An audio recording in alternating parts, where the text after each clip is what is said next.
नमस्कार दोस्तों, कैसे हैं आप सब। हम लोगों ने अध्याय 1 जीवों में जनन के अंतर्गत भाग 1 को पढ़ा। भाग 1 में हम लोगों ने जीवधारियों के जीवन काल के बारे में तथा उनमें होने वाले जनन के प्रकारों के बारे में चर्चा किया। अब हम लोग इस पाठ जीवों में जनन का भाग 2 पढ़ेंगे। भाग 2 के अंतर्गत हम लोग जीवों में होने वाले जनन के बारे में विस्तृत चर्चा करेंगे।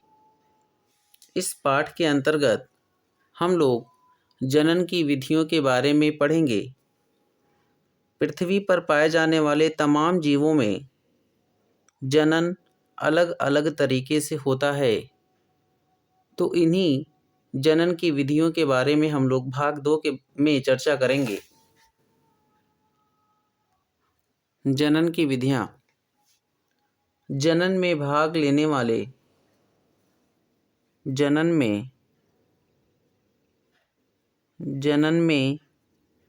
भाग लेने वाले जनकों की संख्या के आधार पर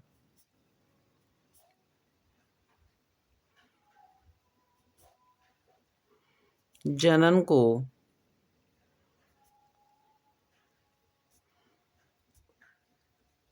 दो भागों में विभाजित किया गया है।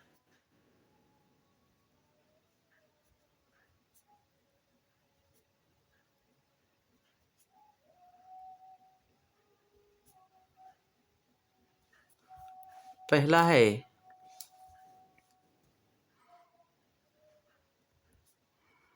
एसेक्सुअल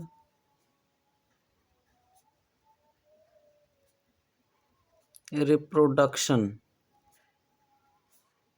अर्थात अलैंगिक जनन।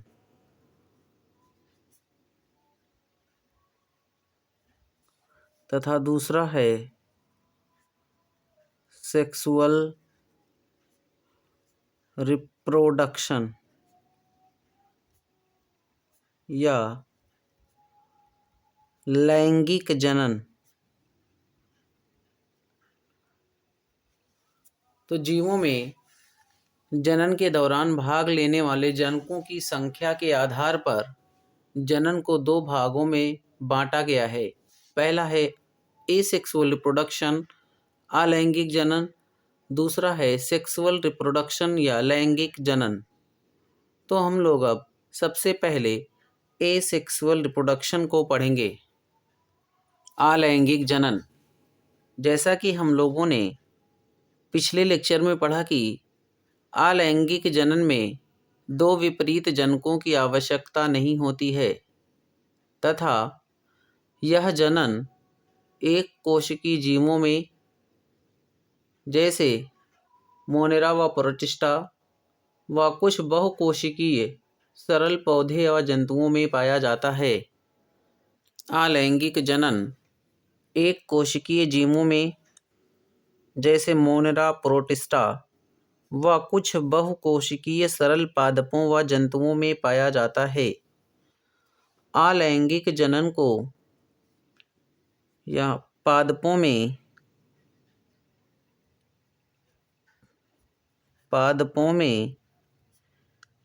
अलैंगिक जनन को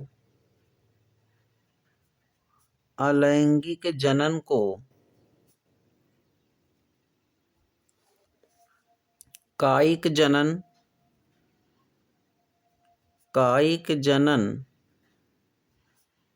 या वेजिटेटिव रिप्रोडक्शन या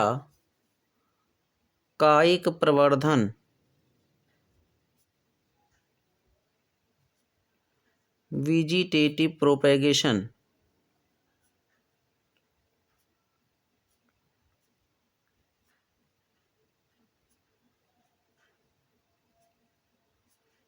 कहते हैं।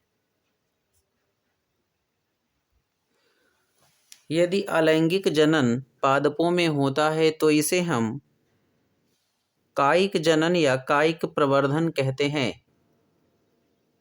अलैंगिक जनन से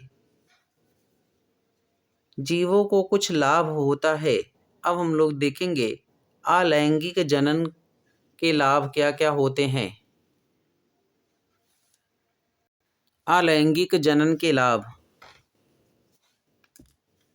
जैसा कि हम लोगों ने पढ़ा कि अलैंगिक जनन में केवल एक जनक भाग लेता है, अर्थात अलैंगिक जनन में एक जनक के भाग लेने के कारण विभिन्नता उत्पन्न नहीं होती है। अलैंगिक जनन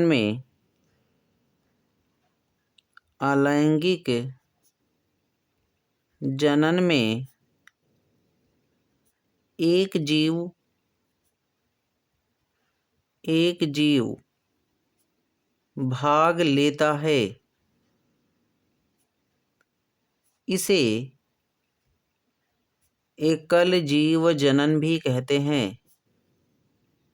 एकल जीव जनन भी कहते हैं।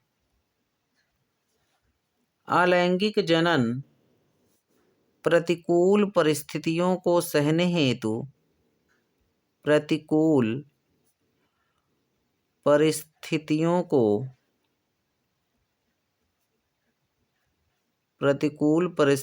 को सहने हेतु पादप व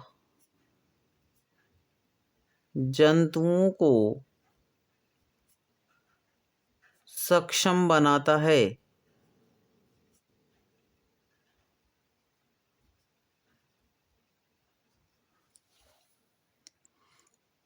अलैंगिक जनन अर्थात एसेक्सुअल रिप्रोडक्शन तीव्र गति से होता है।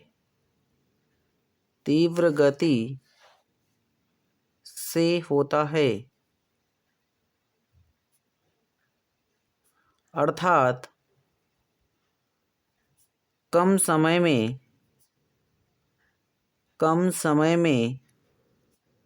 अधिक संतान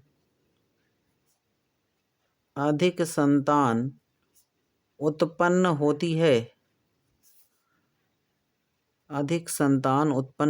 है। अर्थात अलैंगिक जनन बहुत कम समय लेता है, जिसके कारण अलैंगिक जनन में एक कम समय के अंतर्गत अधिक संतानें उत्पन्न होती हैं। अलैंगिक जनन में निषेचन, युग्मक निर्माण,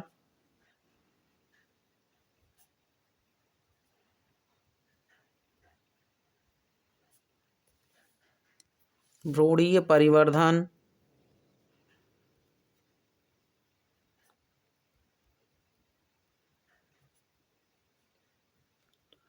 आदि प्रक्रिया नहीं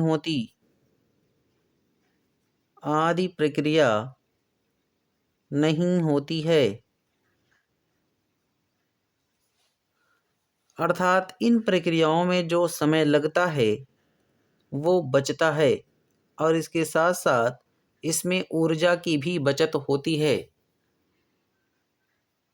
ये हैं अलैंगिक जनन के लाभ। अब हम लोग देखेंगे कि अलैंगिक जनन की हानियाँ कौन कौन सी हैं। अलैंगिक जनन की हानियाँ,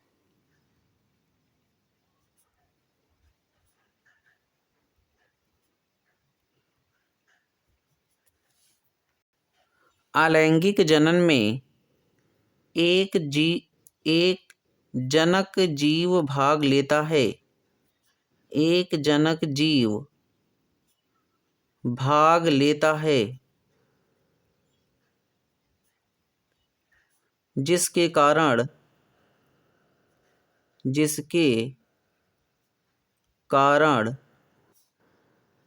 इनमें विभिन्नता उत्पन्न नहीं होती है। इनमें विभिन्नता उत्पन्न नहीं होती है।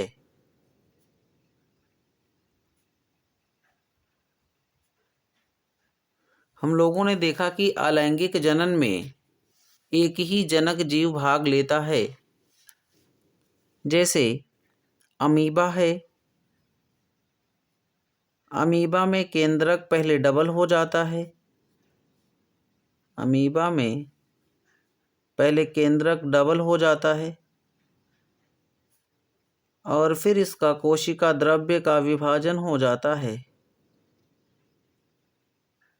इसका कोशिका द्रव्य विभाजित हो जाता है और इससे दो संतति जीव का निर्माण होता है। तो इस प्रकार के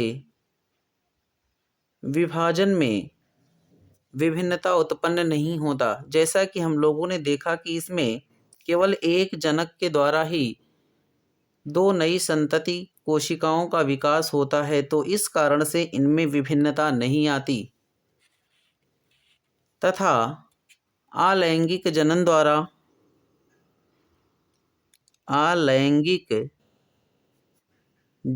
द्वारा नई जातियों का विकास नहीं होता। नई जातियों का विकास नहीं होता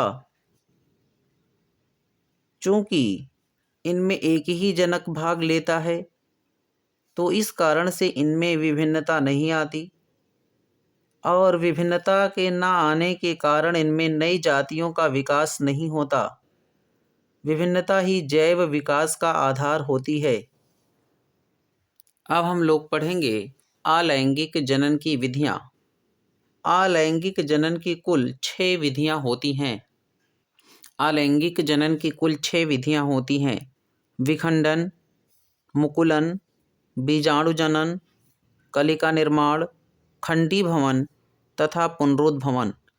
अब इनमें सबसे पहले हम लोग पढ़ेंगे पहली विधि फिशन के बारे में।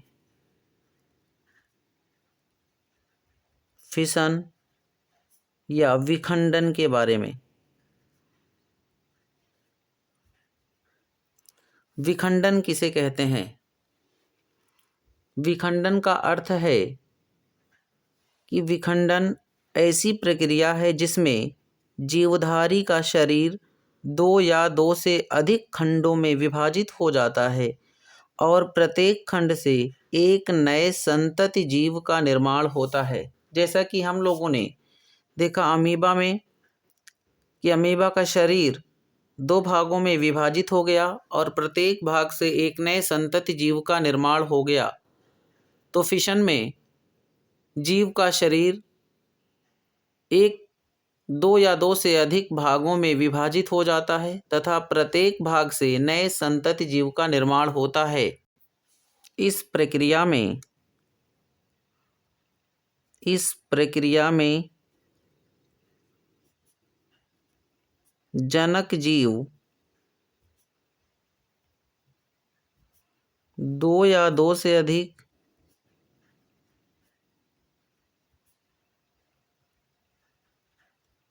भागों में विभाजित हो जाता है